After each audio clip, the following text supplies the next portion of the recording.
You are looking at Julian's pronunciation guide, where we look at how to pronounce better some of the most mispronounced words in the world, like this other curious word. But how do you say what you're looking for today?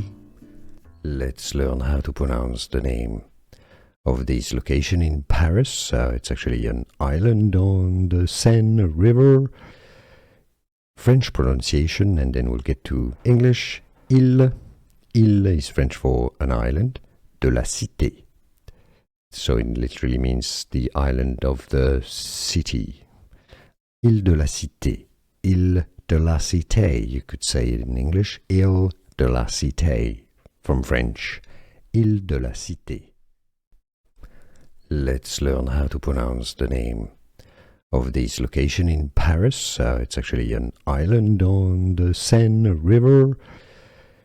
French pronunciation, and then we'll get to English. Ile. Ile is French for an island. De la Cité. So it literally means the island of the city. Ile de la Cité. Ile de la Cité. You could say it in English. Ile de la Cité. From French. Ile de la Cité. Here are more videos on how to pronounce more confusing words and names too many mispronounced. Like this video if you found it useful. I appreciate your support. I'll see you soon, and thanks for watching.